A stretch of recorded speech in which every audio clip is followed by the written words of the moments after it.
Okay, I didn't get a got it at this time, so recording's just in You might progress. have already, yeah. Might have already done it. We're good. Yeah. Well, You hey, got it.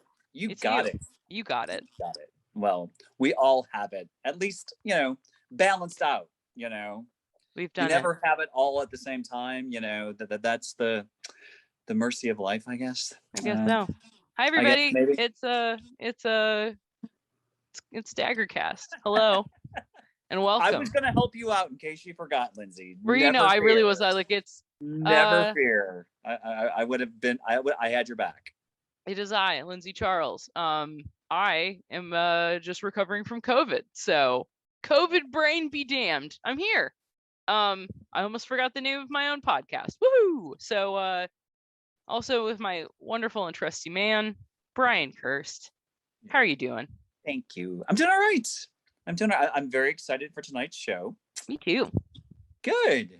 Yeah, I was literally like, just in time. Do I feel real good? So, see, and it's all because of Kayla.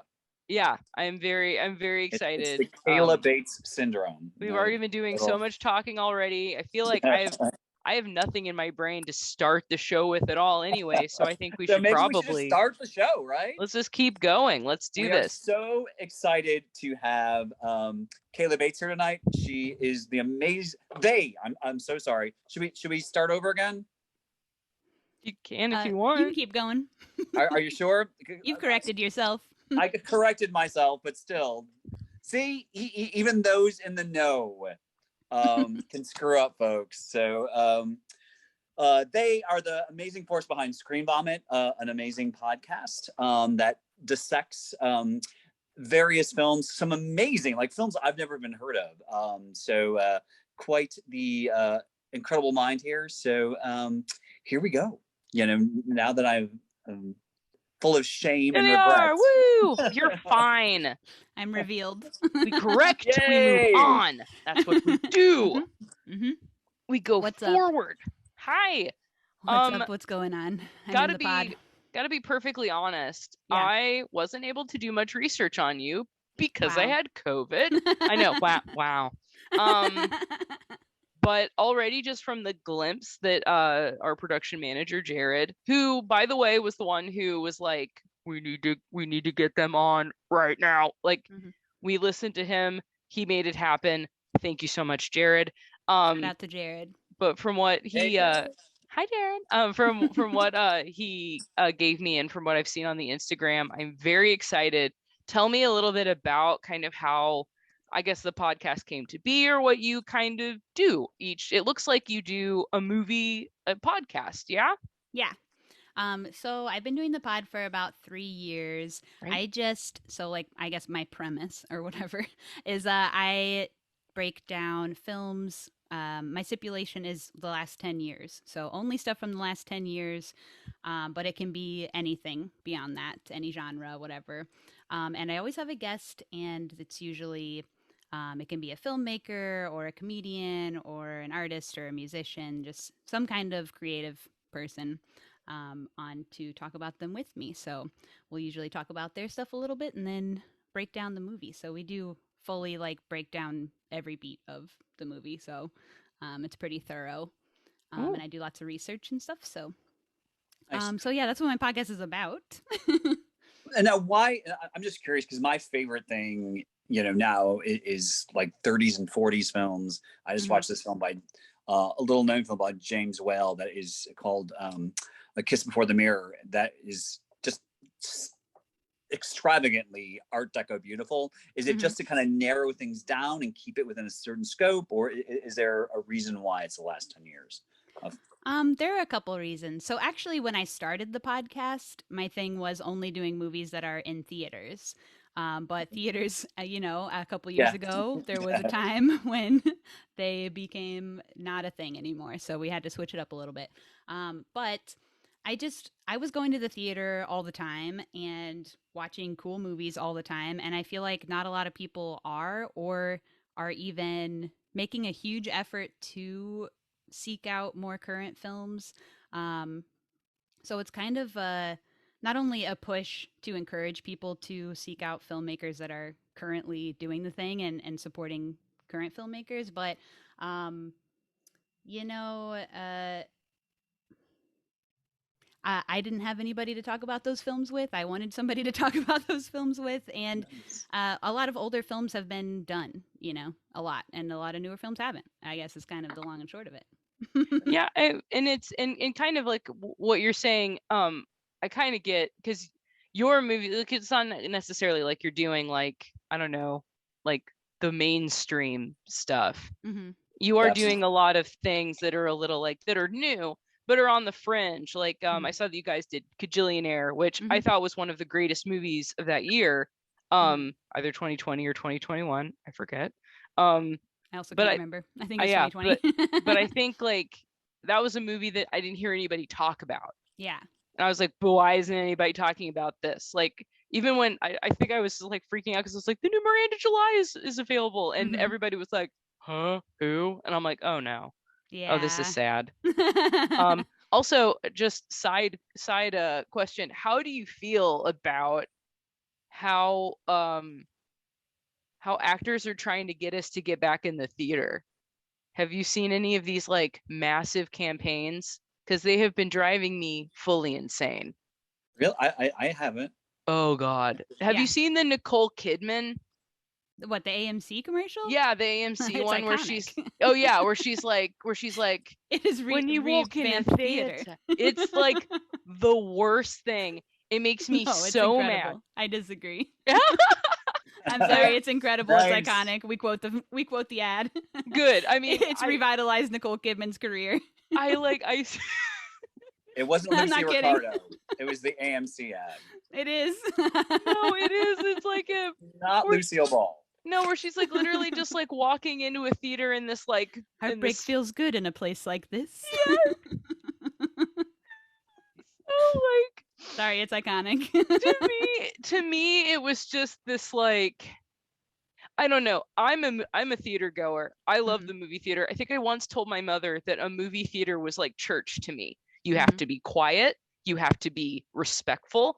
You have to I don't know, you have to like give all of yourself to a thing for a couple hours. To me, it's church. I used to like, I don't know, the way that I like the way I salted the popcorn, like my brother had to learn how to do that for me, and he was like, this is important to my sister. And I just remember my mom being like, this is freaking ridiculous. We don't need to go to a movie theater for all this. And I would be like, I disagree. Even when like the butter would give me diarrhea because it was not real, I would be like, it's still worth it. Like it. Yeah. I love the movie theater. So when I when I see that ad, it's just literally like, hey, Nicole Kidman, we get it. Your job is in jeopardy. Like, we get it. Movie theaters are cool, I guess. But like, you don't need to be telling me, who's currently in a theater, that I'm here. Yo, I'm here. I guess I just didn't read it that way. Oh man. Well, and I think it was also like, I saw a House of Gucci like promo, and it was literally, and of course, like Lady Gaga is just like, Ridley Scott really did something wonderful here, and I think the best way to see it is in a movie theater. And then like Adam Driver, my hunky chunk of boy, is like, yeah, I think theaters are cool because you have to like be with people that you don't know, and you all have to experience something together. And then like Jared Leto's like, movie theaters are great. Like, and you're just like, guys, like somebody was like, we need to get people in the theater. Can you like say some stuff? And it just, to me, it was very like, okay, cool. We understand that we pay for your job. Yeah. And you don't have to do this. It was just very weird. It's like, I don't know.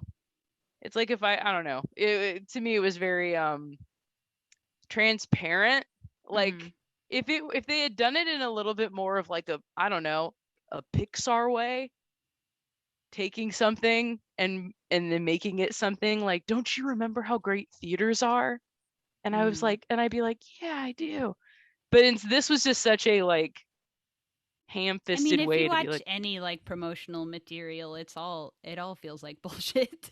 Half the time they don't like their own movie. They didn't care for who they worked with, whatever. They just have to do it. Yeah, it's just very like in a one of those things. Yeah, in a time of, I don't know. I guess I'm always trying to tell myself like, hey, these unprecedented times, these times that are so different, like we can treat things differently. Like we can do stuff differently. But then like the theater industry was just kind of like, no, we really just need you to be in the theater, please. Don't ever leave us. And I was just like, okay, cool. Yeah, I get it. But yeah, I don't know. Okay. Good to know. Maybe it's just me being a crotchety bitch. It's no big deal. No, I haven't seen any of those ads for some reason, but yeah, like Kayla said, it's Hollywood advertisement. It's not particularly from the blockbuster houses is not going to be subtle by any stretch of the imagination. Yeah, and I feel safe. Every time I've gone to the theater, I'm always wearing my mask, and there are so few people there. Considering how many seats there are here in the theaters in Chicago, I feel totally safe. Like in most movies I've gone to, except for some of the artier ones at the Music Box Theater, which is one of our beautiful theaters here in Chicago. The side theater there has I'm trying to look at that. Tonight's the night. I lost my words too, but it's got fewer seats in it. Yeah. But there's generally been 10 or 15 people at most in the theater. There's so much space between us. The level of safety I feel in the theater depends on the movie I'm seeing. And I'm not seeing movies that have crowds that make me feel unsafe in general in the theater currently. I'm not going to Marvel. I'm not going to I don't know, the huge getters like that. I am going to see Red Rocket or The Worst Person in the World, or I went to see Spring Breakers rerun last night. Whoa, awesome. Nice. Stuff like that, and I think those people are cool. People who go see cool movies are cooler. They traditionally have less COVID, and they wear their masks more, and they're vaccinated. I just feel like, in my opinion, so. I concur. No, dude, it's the Wild West here on the east side. Yeah. My AMC on Washington Street is I don't be going to that AMC, I gotta say. Dude, my first experience. Should we pod reveal that me and Lindsey found out recently that we live basically a block away from each other? A mile away from each other. On the same just main old street of Indianapolis, which is crazy. Yeah. I love it. I'm just blown away by the lingo. Like we're such neophytes here at Daggercast. You're like pod reveal. I was like, oh my god. Pod reveal. I know. Jared said that you hadn't had other language to podcasting. Other podcasters on. We've never had other podcasters on. I love it. It's never happened. I'm seasoned. Yeah, I will tell you my first experience in an Indianapolis theater, which was the AMC on Washington, which I've been to before. My husband's from here, so that's kind of why we moved here, to be closer to fam. But we went to see Candyman. That was the first movie I went out to see, and it was like 90% African American, which was awesome. I was like, I am ready. Let's party. But the second like the lights go down, a movie starts playing, and it's Paw Patrol. And every single person walks out, and they're like, nope. And they like just get up and leave. And we're all sitting there like, I'm pretty sure the next one's I'm sure they're gonna figure out that they have a problem. And we're looking at our tickets like, oh, it says that this is the right theater. We were such nerds. And of course we just were like, okay, I guess everybody's gone, so I guess we'll go too. And then just as they were like, we're gonna play the real one. And then I went to the counter and was like, the thing is backwards. And they were like, it's supposed to be like that. Candyman is it's like a mirror image of the, oh, okay, thanks. And I literally walked away. I was like, I'm a piece of shit. Like, it was great.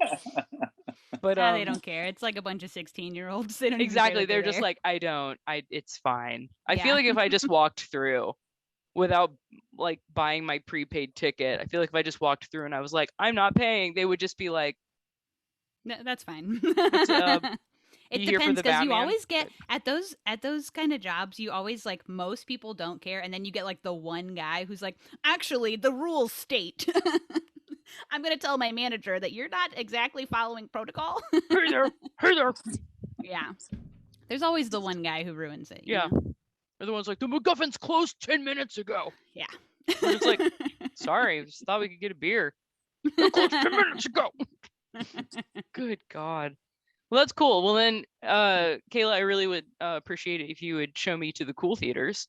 Okay. I'm going to see Inland Empire on Saturday at Can. My God. Oh my God. That sounds like I'm an going experience. Just that sentence alone, like, kind of details a whole experience. I just love that you're going like Inland Empire at the Can. This is great. Love that sentence alone. Want to come? I do. Honestly, I'd like to do a little shout out to the Can, honestly, because I had tickets to go see Everything Everywhere All at Once. And I had them a week in advance. And of course, like last Friday, I was gonna go to a show and I was gonna go to that movie in that weekend. And I was like, oh, I'll just take a test just to make sure I don't have COVID. And of course, so you haven't seen the film yet? No, I haven't seen it yet. Oh wow. So, but I was really upset because I was scared they were gonna wow. say I've been. You guys have to go. I've been dying to. Let's stop this. You have to go. Okay. All right, guys. Goodbye. Let's go right now. I'm not kidding. All my cool indie theaters are shut down on Mondays and Tuesdays. I like to go to like the just like you, Kayla, the out of the way, not the fancy places, and they're closed. Oh, I will be going to an AMC. I am an AMC Stubbs Premier member. Okay. Yes. But I do also be going to Can living room theaters. Well, yeah, but anyway, I'm sorry. I saw Everything Everywhere All at Once at the art museum. I went to an advanced preview screening. Wow. Oh, awesome. That's great. My best friend Garrett was literally like, "This is the best movie I've ever seen. Please see it now." And I was like, oh. It's one of the best movies ever made. Oh my God, I'm so excited. But it is. You gotta go. Jamie Lee Curtis. I just want to say, FYI, the can fucking ruled because I called them and was like, "Hey, I have COVID and I can't go to your film anymore.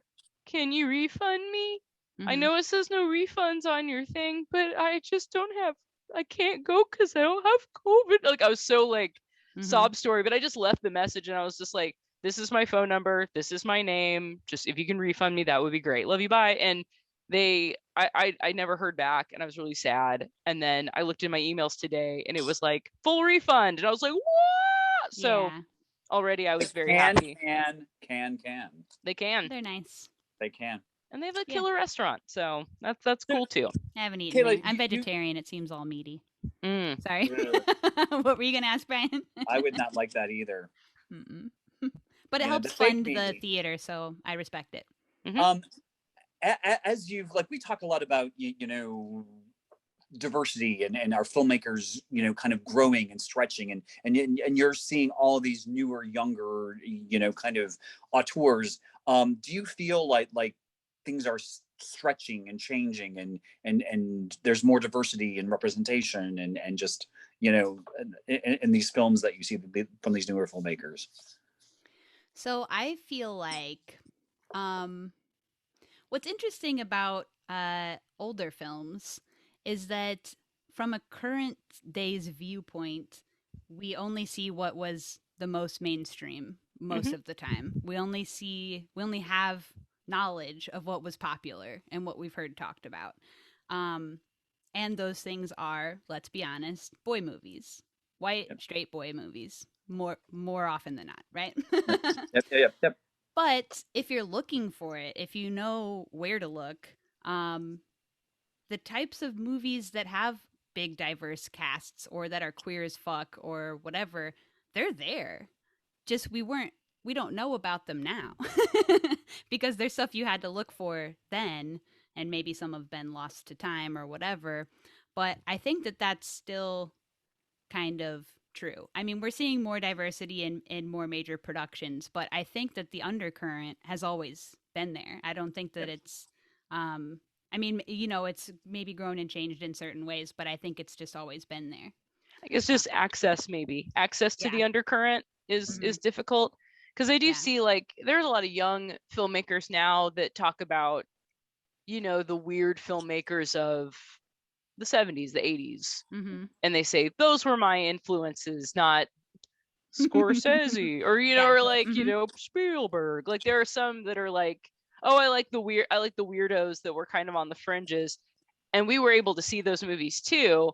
So I feel like, yeah, it's kind of, you're right, like we are kind of at the mercy of what we can view with our eyeballs. Yeah. So it's like the reason why, and we talk a lot about horror here. I think the reason why we see a lot of the same kind of horror is because we always want to homage kind of back to what we saw in the past. And those movies were very male centered. And then as they started to become for men, they started to have more naked ladies, or like just things that men would rather see instead of the other things. And now yeah, I feel like almost just now are we able to see horror movies that are told by women, that are told you know, with women in mind, or with horror that isn't necessarily like a gory horror. Like there's more of like, yeah, there's just a robust kind of different, there's ghost stories, there's technology horror, like, you know, there's all kinds of fun different things. But yeah, you're right, like acts like they were always there.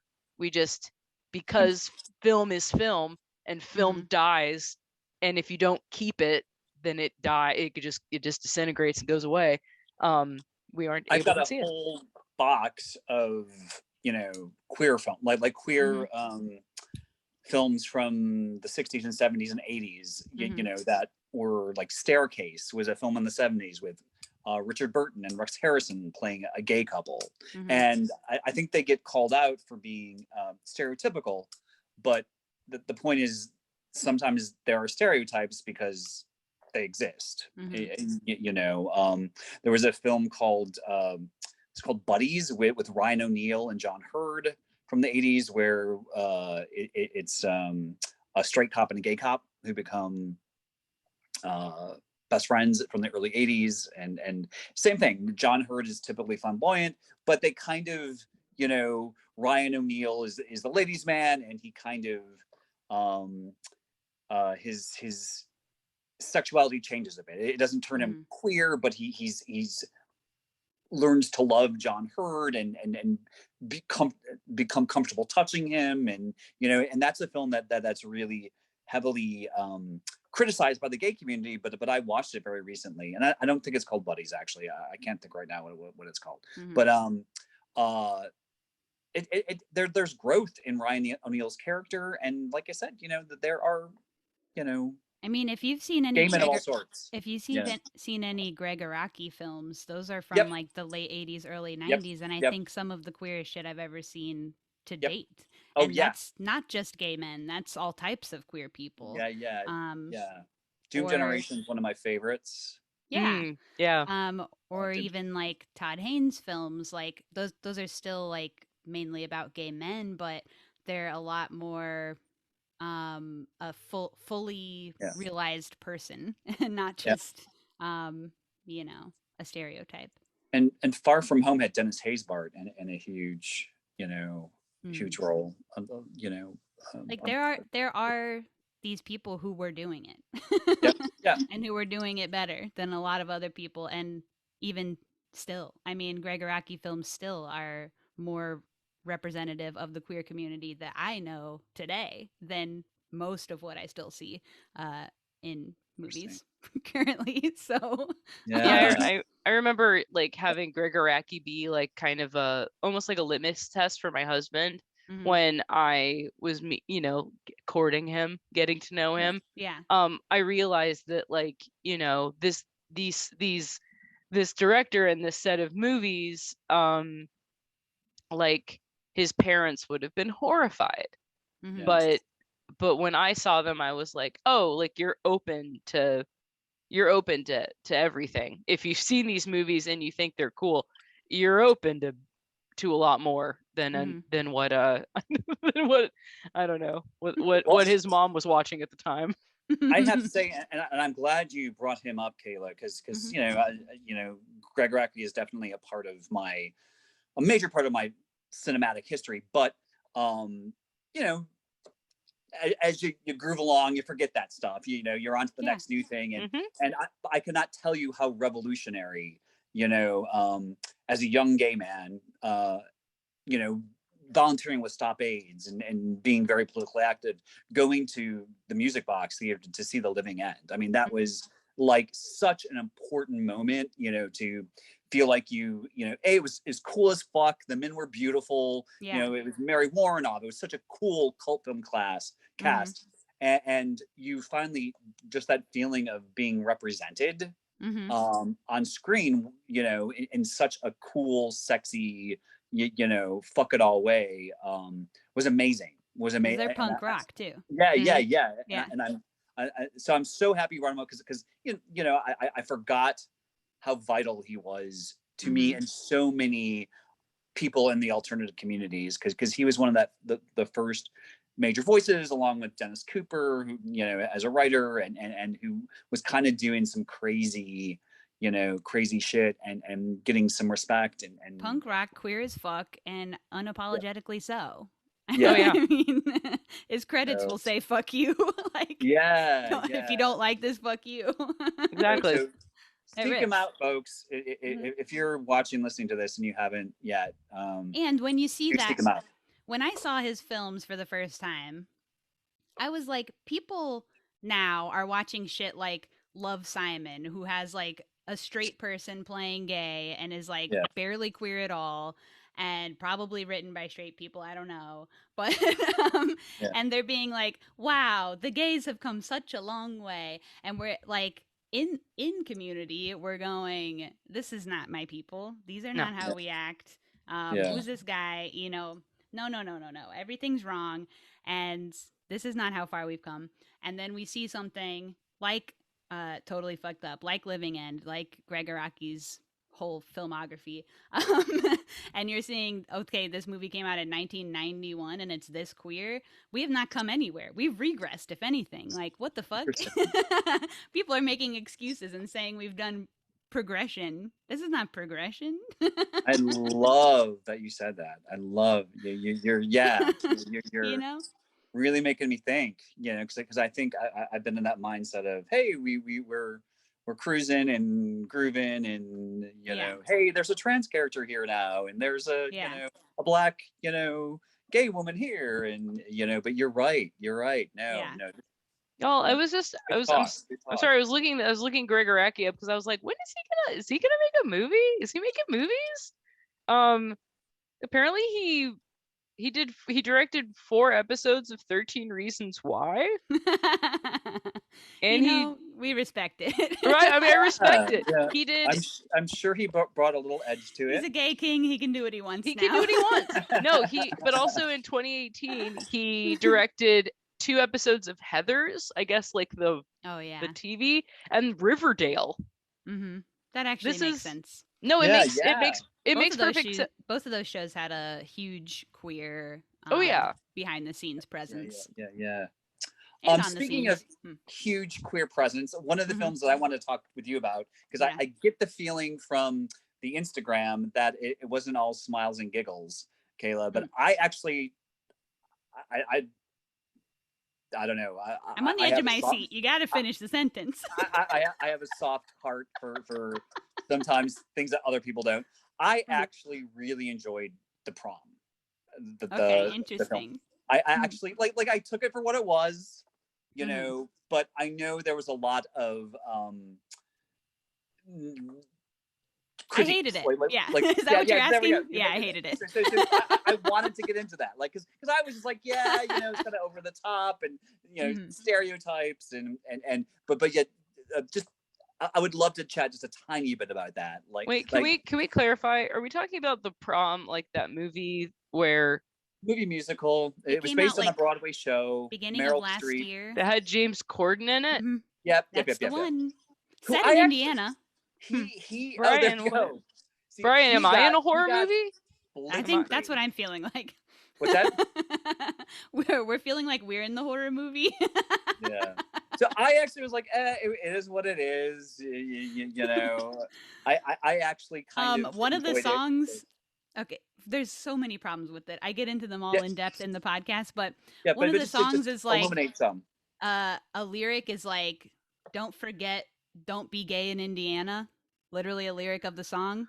James Corden, I feel like his performance is homophobic. It goes through literally every stereotype. Could not be more stereotypical or terrible to me as a straight man also. So we hate that. And I feel like I think it sucks that there is media being put out now saying, well, if you live anywhere other than New York City or Los Angeles, you cannot be gay. It's actually incredibly unsafe. And if you come out, everyone in your whole town will ostracize you to the point where they make a fake prom that only you show up to because they hate you so much. Interesting. I think that it just perpetuates children feeling unsafe being who they are or coming out, and actually that there are queer people everywhere and not just New York City and LA. And did you watch I love it. I love the point you're making. They're incredible. They're incredible because I just was like, it's a silly musical. You know, here I am. You have to think further about it. But like 32 years past growing up in a small town and being worried as a gay kid. So like those things didn't even cross my fucking mind. So the Love Victor show also did that thing where he lived in Atlanta, very queer city. They have like 15 pride groups. And he's like, I guess I have to go to New York City to find another gay person. And it's like, literally the people writing this shit are not queer. There's no possible way that they're queer because we know where our people are and they ain't being like this. So I love it. It's also played by a straight man.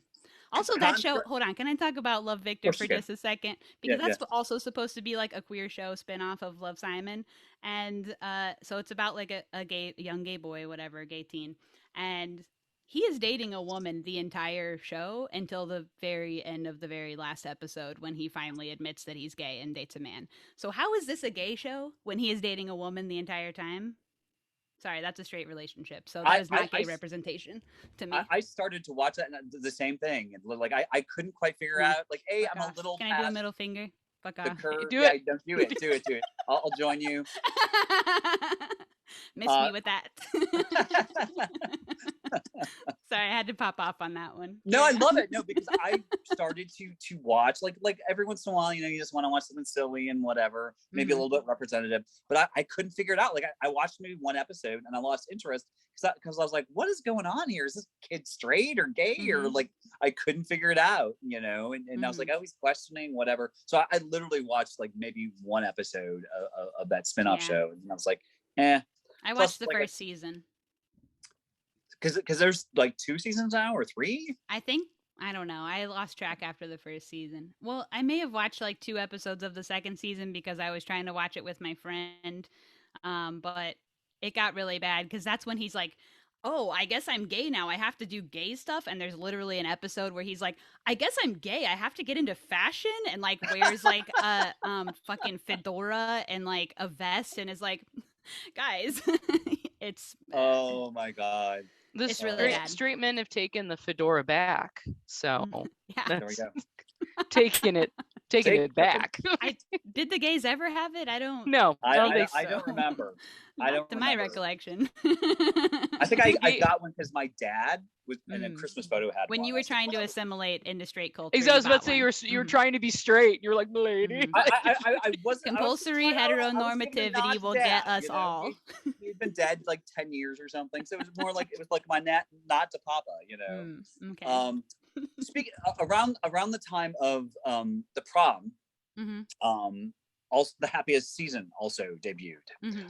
What is your take on that? Which is another movie I kind of was like, it is what it is. I enjoyed it, but I would love we also did an episode on Happiest Season. I know you did. I try to hit all the gay stuff I can. Yeah. So that's why I was curious. Happiest Season, I remember less now. It didn't piss me off quite as much, I guess. So I wish. What's the girl? Fuck, now I can't think of anybody's name. It's Kristen Stewart. The other one. Who's the other one? Not Kristen Stewart. I can't think of her name. I've read interviews with her. I can't think of her name either. Shit. Sorry, we're all having aneurysms she was her character was the one with the family that she didn't want to come out to. She was also in The Terminator. Yeah. So and the parents were Mary Steenburgen and Barry Bostwick. Am I right? Oh, Barry Bostwick. I think Barry Bostwick was the dad. Because he was the politician who was all worried. I wish she would come out of the closet in real life already, because Barry. No, the other girl. That's not Kristen Stewart. Okay, the other actress. Oh. Okay. She is queer. I'm sorry, she is queer culture. And we know our kind when we see them, and I wish she would just get it over with. Just do it. We already know. We already know. Just let it out. Join Clea. Join Miss Duvall and let it all. Just let it out. Who cares? Yeah. Should we give the middle finger not coming out? I mean, do you, etc. But also, I want to know the opposite. Who's doing it right? Who's doing Kirsten right? Great question. Oh gosh. Okay, so there's a film called The Ornithologist. That's just the first one that popped into my mind. Okay. These two queer filmmakers, they may or may not be in a relationship. For like the last 20 years, they've made films together. Joao Pedro Rodriguez and Joao Rui de Guerra de Mata. Okay, wow, memorize that one. I was like, I'm not going to make it to the end, and I did. See, that's why you couldn't remember the other names, because you got to remember those two names. You only have so much brain space. I don't have brain space for anything normal, anything anyone else has ever heard of. I have brain space for the weird stuff. But they've made actually queer films for a very long time. But that one's from 2016. And it's just great, gorgeous, beautiful. I love that film, and all of their films that I've seen are beautifully queer. I think shows more recently, I've seen a lot more queer representation on. Riverdale, you mentioned, I think has pretty good rep. That was the only queer film that came to mind instantly. I would have to think for a sec. Oh, I just watched, so there's this comedian, Charles Gould, who he's done a couple shorts, but he does really good bisexual shorts. And you don't see bisexual representation that much. He has one called Flex that's really good, with G. Charles Rogers, who co-created Search Party, another show that's doing a really good job. Yeah, I love Search Party. Yeah, and he did a short called Unicorn that's on Hulu, that is about being a unicorn for a couple, if you know what that is. Oh, yes. Yes. I'm thinking we do in this room. But it's a horror short, actually, speaking of horror. Ooh. But it's good. Yeah, good. Cool. Nice. We'll definitely look that up. A couple of the other films I've seen that you covered, which one I've seen, one I haven't, but they have like a strong, kick-ass female leads or divalicious female leads. Crawl and A Simple Favor. Okay. Oh, Simple Favor. Yeah. Simple Favor, which I'm dying to see. Like I'm a sucker for like Lifetime-esque None of these films are ones that I love. I got to be honest. No. That's awesome. Crawl, I actually hated. I was not a huge. I just thought Crawl was. It was my problem with Crawl was it was billed as something like really scary and unique and new, and I was like, I've seen this a million times. Like I've seen. Yeah. It feels like every. It's not bringing anything new. Yeah. Yeah. A lot of problems there. Every Jaws ripoff, whatever. So that was my problem with Crawl. I was like, I could have watched this on Netflix and not gone, tired after my shift. Except Jared, this. Brian, this is what I'm sorry. This is what I like about you, though. I like that you give everything a chance. Like you are like, I don't know. I just want to throw that out there. I like that. I mean, especially in horror too, like you see the movies that even I wouldn't touch. And you go, actually, this wasn't so bad. And then I go back and I look at it and I go, it wasn't so bad. You are very like I know that you're watching movies while like thinking about a million other things, writing. Like I know that you're like I know how you watch movies, and I know how sometimes you I don't know, I just feel like you give if it gives you a good feeling, you're like you're all right. I don't know. I wish sometimes me being a bit of a snob sometimes is a little bit. I want to be more like that, Brian, and I appreciate you. Like I said, obviously, I even gave the prom a pass. So I don't know. I don't know if I'll go there with you, buddy, but I'll walk you to the door. I'll be like, there you go, get in there. There you go. I'll give just about anything a chance. Bring a cushion, please. But no, but I am so in love with the points you brought up about that, Kayla. Absolutely. It's just the some amazing conversational points. I thought of another one that's doing queerness good. Yay. Filmmaker, but popular now, but wasn't always, Yorgos Lanthimos.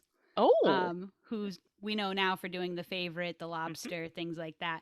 But his earlier films are also quite queer. Dogtooth, I love. Oh man, Dogtooth. I forgot that was him. Yeah.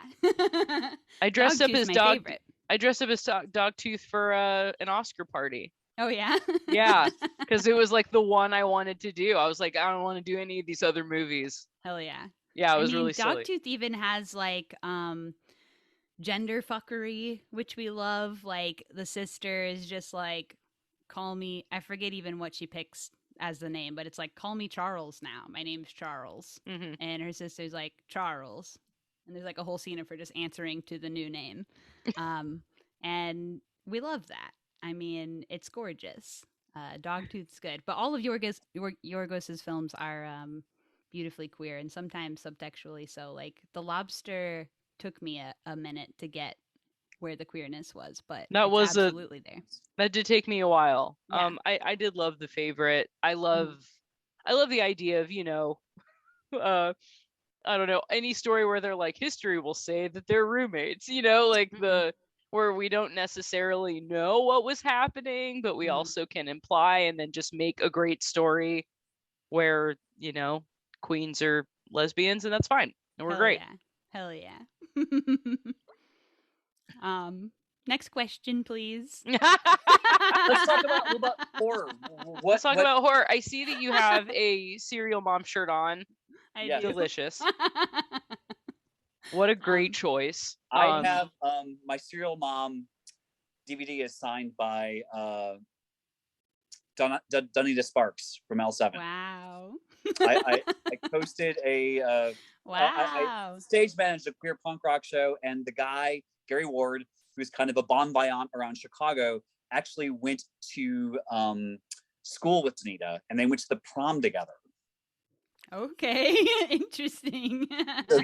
So Donita came through town with one of her solo albums, and we had a whole party, and we went and hung out with her, and afterwards, Donita's sister came over, and we watched my signed copy of Serial Mom with Donita Sparks' sister. So hell yeah.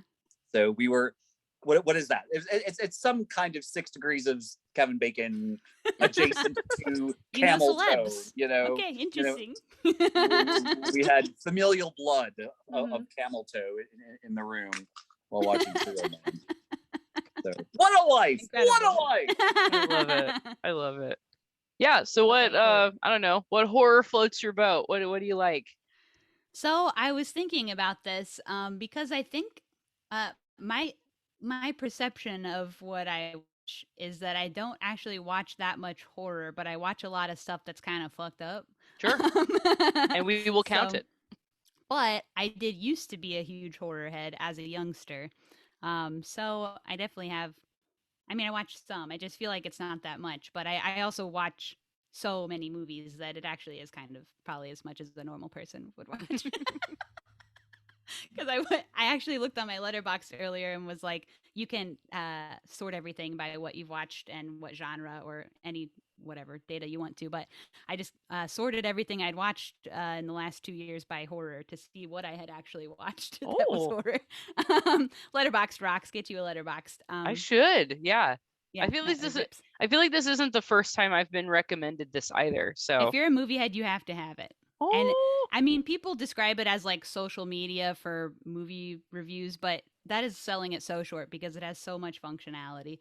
I'm always going off about Letterboxd, but it's a really great tool for discovery too, for keeping track of your watch list, for finding what you want to watch at any time, and then for figuring out what you've already watched, which is what I used it for today.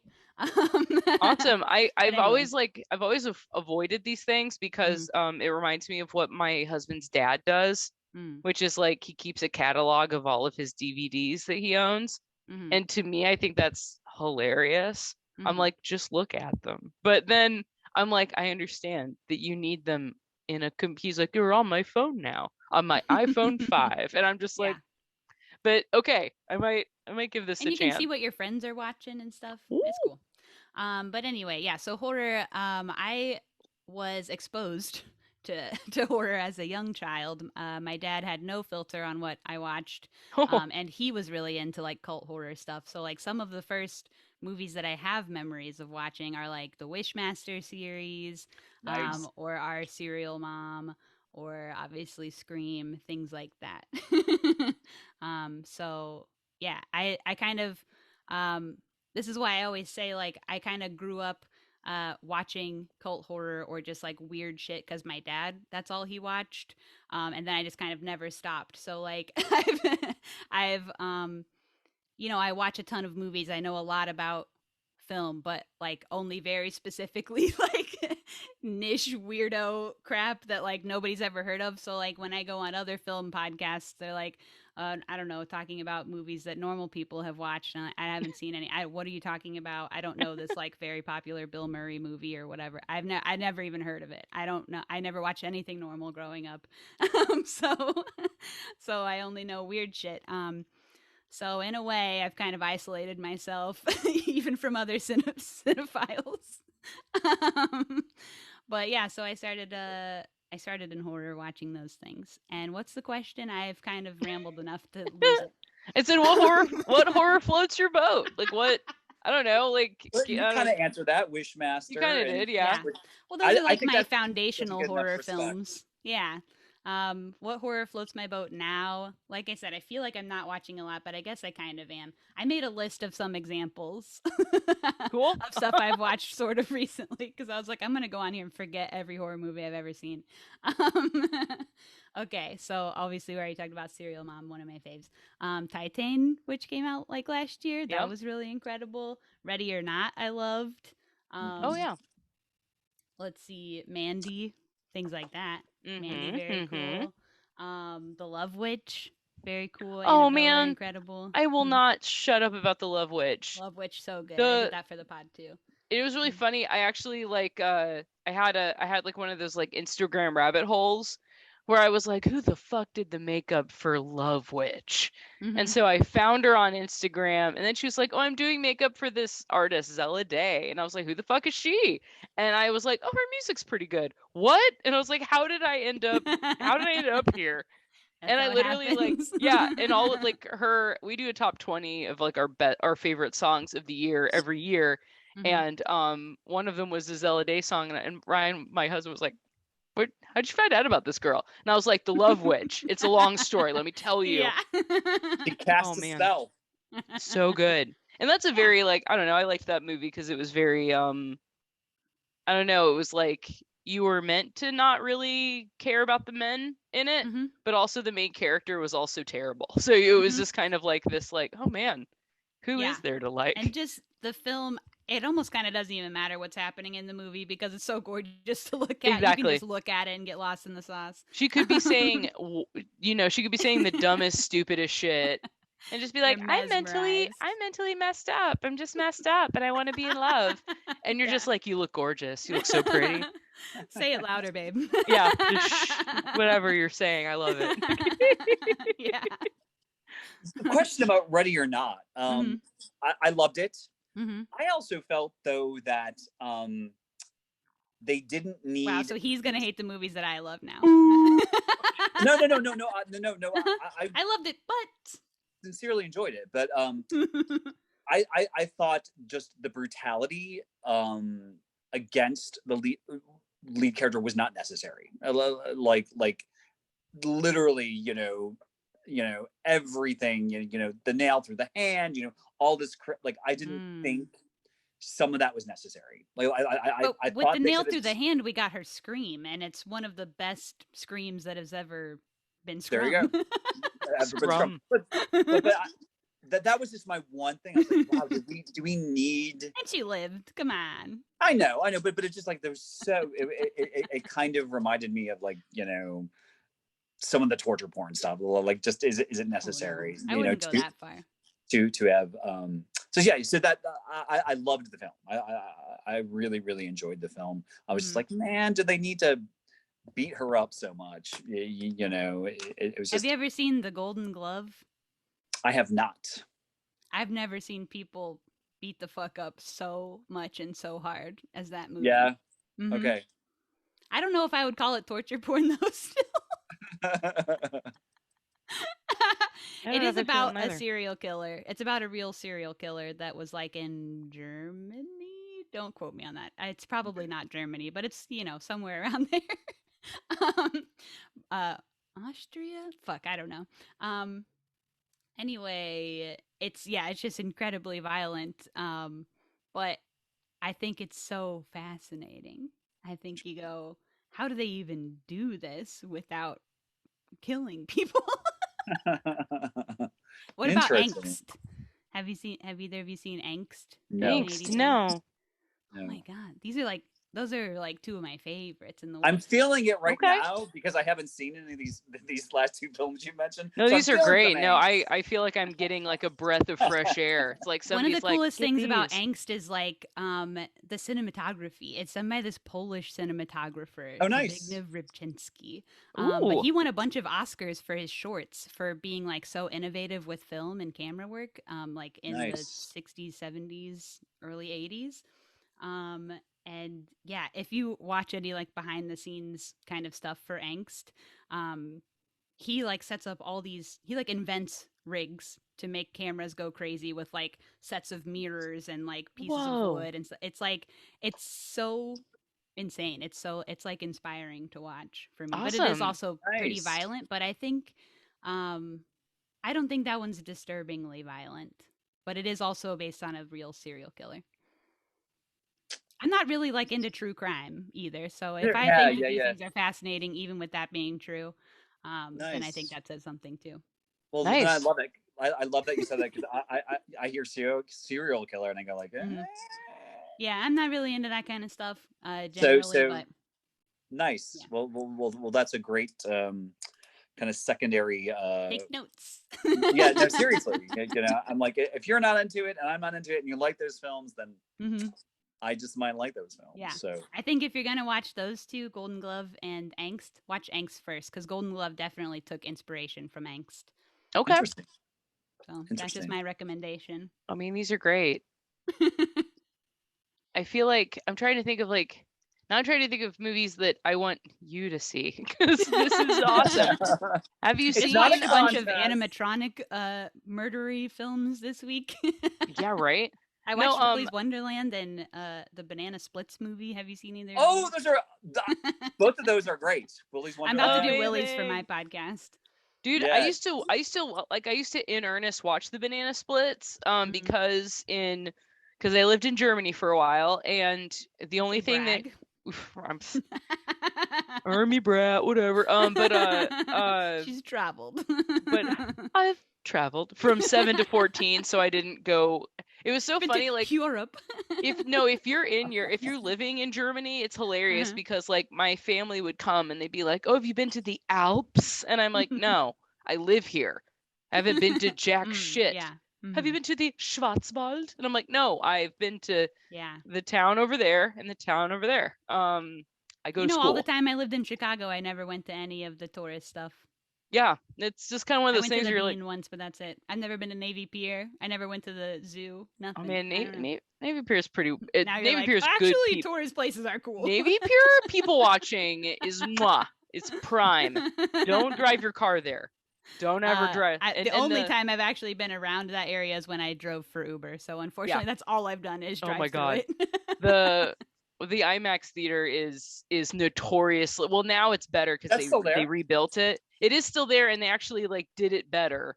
That's where we watched like any Villeneuve movie we watch at the IMAX. But it used to be that we would go to the IMAX theater, and it was like when we saw Tron Legacy, it was literally like title screen, cut. Sorry, it's broken. It was the worst. One time, the movie itself, or yeah, just the movie itself, like the script, like it just broke. Everything broke. It was my bad way of saying that Tron Legacy sucks. Like, what? You shut your fucking mouth. That shit was scored by Daft Punk. It was a masterpiece. Well, the soundtrack is amazing. Ryan and I used to fall asleep to that soundtrack every single night for a year, like for a good year, until I was finally like, honey, I can't. And sometimes I'll wake up and I'll be like, and I'm like, no, like, no. But he used to make me do that, and it was great. What was the story about Germany? Oh, what was the story about Germany? Oh, Banana Splits. I used to literally watch like the Hanna-Barbera cartoons, because British Cartoon Network, all they played was Hanna-Barbera, like nothing new. They played only the old shit. And they would play the Banana Splits, and that shit on its own was so psychedelic and weird that when it was a horror movie, I was like, this is it. This is great. Like it literally fit perfectly. Yeah. So I just wondered, the same person who did the special effects makeup for Banana Splits movie also did the special effects makeup for Ready or Not. Just speaking of nice. The weird bloody gore. Yeah. No, because that's all. Yeah, because the color saturation in both of those is pretty right on. I was just curious, like I mean, like that. I was happy they did, but I was surprised Hanna-Barbera let them do Banana Splits like that. I am very shocked. I was like, was it just a they could have easily fictionalized some animatronics. I don't know. Yeah. It's just like surprising. Maybe nothing was going on with the property at all. They're like, at least I think that was it. I don't finally it can make us some money. I don't think anything was going on. I mean, they did Harvey Birdman. I mean, like Harvey Birdman is pretty much all Hanna-Barbera cartoons doing a law thing, like, and it's super weird and super like, it's still Cartoon Network, but they basically were like, here you go, like take these basic characters we have and just like do your thing. Like the whole Grape Ape episode, that was hilarious, because it was like Grape Ape was in trouble because they thought that he was saying rape ape. That was the whole thing. And I remember being like a teenager and just being like, that's fucking hilarious. Like so in Germany, a teenager in Germany. No, I wasn't in Germany at that. I was a tween in Germany. Okay. But yeah, like I literally watched every single Hanna-Barbera, and I really do think like they should do that more often. Honestly. Like, where's my Captain Caveman film? Like that's what I want personally. And I want it to be like make it like a serious police procedural. You want more movies that are nostalgic to your childhood. Like, to me specifically. To my specific everything in like, there's a whole section in German that I'm like, ja, ich verstehe. Yeah. Oh, the LC effect. No, but I like that. I like that I don't know. I like when things come back around like that. I'm a sucker for, I don't know, some stupid overpriced clothing company was like, we're doing a whole Dexter's Lab thing, and I was like, Nerd! And then I was like, no, don't do it, don't buy that stuff. Partners. I just remembered that's the name of because everyone wanted to see it, the Ryan O'Neal John Hurd like gay comic. It wasn't buddies. Partners. It was partners. It was partners. Because they kind of became partners. They were partners, but Did you ever see With Nail and I? I have not. I have, but it's been actually it's been so long. It has been. So you I can see the cover. I can literally see the cover. Because isn't it like a Ralph Steadman situation? Who's Ralph Steadman? He's the guy who did the Fear and Loathing in Las Vegas with the. Oh. Yes. yes. That's all I can see of the, like, when you're saying the movie, I could just see the cover and it's Ralph Steadman. Richard E. Grant. He is straight. Were you guys aware of this? I think I always thought he maybe wasn't, but I think I thought he was gay my entire life. Yeah. Until I was watching With Nail and I, which in my opinion is a gay film about two men who are in love with each other. All right. And then I Google it, and it's like, nope, it's actually not a gay film, and also he's straight. What? Oh, What? It just like fucked me up. I don't know. That's all. I've always considered him such a gay icon. Richard, you let us down. this is why. Yeah. Anyway, Like, that's all. Yeah, it's like sometimes I want to see. Sometimes I'm like, hey, why don't we like give gay characters like to gay actors? And sometimes I'm like, you hoodwinked me so good. Yeah, you're like, oh, they finally did give it to a gay actor, and it's just like a straight guy who's gay passing. Yeah, or it's just Scarlett Johansson. Surprise! Wow. Rip his eye. I'm I sorry. think a lot Okay. of the British dudes seem gay passing. It's just because of Maybe You so. know, But I think he has played Regal- gay several times. Yeah. I don't know. Well, great. These Oh, are well. all like this is wonderful, Kayla. You've given me so much to think about. Mhm. I like I like. I hope I when, said don't- anything fruitful. I don't know. I mean, that isn't. I guess that's not what it's about. It's about the journey. It's about Okay. getting there. It's about. I think yeah. it was totally fruitful. Yeah. Hell yeah. Love This to is hear great. it. You've given me like a catalog of stuff. Letterbox. I'm gonna look that shit up. I feel Mhm. like Oh, yeah. I feel like you're I don't know. I sometimes I feel very clueless as a podcaster about Mhm. films. That when other people get on here and they have podcasts about films, they make me want to watch more films. Watch more films. Watch short Watch more films if you don't have a lot of time. I Get mean, into now that I have a shorts. kid, my God, my I'm time always is trying to get just people into shorts. Short films are great. They're so much more accessible to a variety of creators because they're so much easier to make. Yeah. And I they're just hot. I just watched The Long Goodbye, which is what won the Oscar for best short. Mhm. I liked it because Riz Ahmed got a Mhm. Oscar because I think he deserves it in an acting capacity. But I'm really glad he got it this way. And when I saw it, I was like, "Oh, this is so And then it was over, and I was like, "Yeah." I watched in theaters all of the narrative short live action shorts. God. Narrative live action Oscar nominated shorts. Oh my God. I'm like, how many describers are in there? Anyway, I watched them all in a block in theaters. And it was horrifying because it's like that one where it's like, okay, people of color are just taken into the middle of the street and shot in the head, dead. Yep. Okay, Just- here's another one about like a little person getting raped. Okay, here's another one about like I don't remember, but it's like terrible, like depressing, horrifying stuff just like non-stop for 2 hours, and they're all different stories, so you're just like constantly like, oh god, this is oh my god, and just forever. And then it's over, and I was like so fucked up about it I had to go see Jackass afterwards. Yes.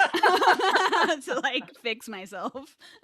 Which is Dude, like that movie. if you're having to see Jackass to fix yourself, you have like Oh, but there's a big issue happening. that movie was a balm, though. I felt like I felt like when I got done watching that movie, I was like, I felt healed. It was like one of those like I needed to get out of the house so bad Yeah. that I needed to eat a weed and go see Jackass. And it was Mhm. literally like I came home and I was like, I haven't laughed so long and so hard in my life. Mhm. It felt really, really good. Yeah. Okay, I Who feel like knew? we've just like I've breezed by Jared's warnings of time. but we- it was so important. We learned that all it takes is Johnny Knoxville to heal the world. It really does. It really does. So we're ending on an important note. Hell yeah. Hell yeah. Oh my God. Do you so have since- anything to promote or Yes, yes. please Promote say your the- spiel. Please talk about the podcast. all that stuff. Yeah, I have a podcast. It's called Screen Vomit. You can find it wherever podcasts are. I have a Patreon and stuff too. It's all in the links everywhere. Screen Vomit on Instagram, and wherever there is something that you can have an account, I am Screen Vomit on it. I love it. Yeah, listen to my pod, I guess. That's it. Awesome. Thank you so much for being with us. We Yeah, so much thanks for having appreciate me. it. Hell Can we yeah. get Thank you can so we get much. coffee? Since we're I down think the street. we have to legally. I'll just literally walk over and just be like, hello. That's Yeah. hilarious that I think right now, like if I were to just get up and leave right now, I could just Yeah. like be in the door behind you like, Yeah. hello. Like, You could meet halfway. If I looked out of my window at the correct angle, like I could probably see you right now. Hey, that would be just like. I think you It's two fucked need to up. arrange that shit. Yeah, We we're will. Before that'll be your good night moon. You It's know? only Say 'cause our phone numbers out loud, 10 digits on the pod. Let's do it. Hey, mine are on Facebook. I've always had my numbers on Facebook. No one can stop me. It's only because I can't have coffee with Brian. If we were doing this in the studio, we would have dark matter coffee, a big old jug of it, and we would have it in between all of us. I applied for a job there, and one of the questions was like, why do you want to work here? And I was like, that seems cool. Everybody seems cool. And they go, so define cool. Like, what is that? And I didn't get the job, needless to say. But what kind of question? Well, they weren't kind cool. of question? Obviously, they were not cool.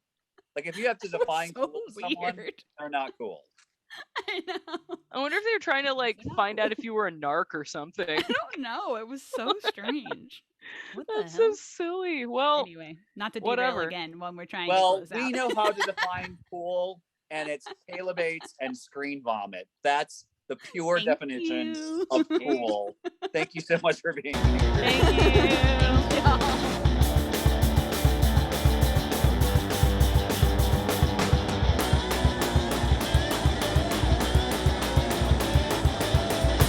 Hello, and welcome to another segment of Ask Scream on TV with Caitlin. I'm Caitlin, and we're going to scream on TV about Stephen King TV adaptations. I'm a big Stephen King fan, as you can see from my tattoo, and from my Stand By Me t-shirt. Which brings me to the first one I want to talk about. In 1990, there was a two-part miniseries of Stephen King's It, and it starred Tim Curry as Pennywise, which I'm sure most of you know. This was the first time I had ever seen Tim Curry, and it was also the first time that I realized I was terrified of clowns. However, my love of Tim Curry has helped me get over that fear of clowns, because every scary clown I see now, I'm just like, it's Tim Curry. It's Pennywise. It's fine. It also had a young Seth Green, a young Jonathan Brandis, Tim Reed, the dad from Sister Sister, and it also starred John Ritter in his first horror television appearance. And he would later go on to be on a TV show I talked about in one of my other segments, Buffy the Vampire Slayer, in a season 2 episode entitled Ted. So full circle for John Ritter there. To this day, I think it is, I think it's still scary. I think it's still funny. However, the biggest complaint you hear about the original It miniseries and a lot of the early 90s Stephen King stuff is that it's cheesy, campy. And it is. I think Stephen King is inherently a little campy because he does write comedy into his horror in a way that throws people off. And I don't think they totally understand how they feel about things. Also, stuff that's really uncomfortable makes you laugh. And I think a lot of times people who adapt these things, especially for television, have to do what they can in the amount of time they are given. But there are reasons why, specifically, it was a little cheesy. And also why Stephen King originally said he didn't really think his stories lent themselves to television adaptations. He didn't think they could handle the horror. And he was partially right. For instance, the television standards and practices at the time, well, they've gotten a lot looser now in 2022. In 1990, they could not show blood coming out of actual human bodies. They couldn't show human gore. And they couldn't show children in peril, which for a story that is about children in peril, it's a difficult thing to surpass when your hands are tied in that way. However, I do think it was a good start to King television adaptations. That being said, we also have kind of a great example of how horror television, what's allowed on TV has changed over the time if we look at the 2 adaptations of The Stand for television. The first one was a 4-parter in 1994. And then the second one was a 9-episode Paramount Plus series, which I loved. I thought it was great. While I was watching it, I was telling people that this is the television event of our time. I thought it was great. I thought the acting was great. It was really nice. And it lent itself to episodic storytelling in a way that I think other adaptations of King's work hasn't. And I know this was a problem for a lot of people. They didn't like the non-linear storytelling of it. But when it comes to television, especially television genre adaptations, just television in general, you have to constantly remind people of the things they saw in previous episodes while keeping them excited about things they're going to see in future episodes, but not give anything away. So television making is hard, and it's especially hard when you're adapting such complicated work with so many threads and layers that you have to sort of blend in. So what I thought the Stand 2020 series did really well was tell that full story in a non-linear sense. So I highly recommend it. One thing that I didn't love, as time changes and as we adapt adaptations and as we continue to create genre and television content for a modern world and for this different culture that we've grown, we've done better at diversity, and we've done better with ableist things, and I see us making progress adapting problematic stories from time periods where we didn't pay as much attention to things that we should have. But one thing that I continue to see, and actually a friend of mine, he's a writer and he's a huge Stephen King fan, bigger than me even, he was bothered. He loved the remake, the 2020 Stand as well, but he was bothered by the fact that you didn't see any normal same-sex interactions. We saw a lot of same-sex sexual activity in Randall Flagg's Vegas. As we pan across the casino, we see all sorts of people doing all sorts of hedonistic sexual behaviors, but never once did you see just happily together, normal homosexual couples in Mother Abigail's Colorado.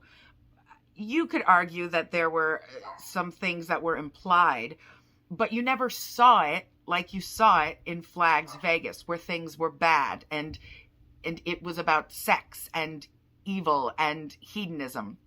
And you never saw it where it was just about love and normalcy and stuff like that. And so that's something that I didn't actually notice on my first watch, but on a rewatch I did.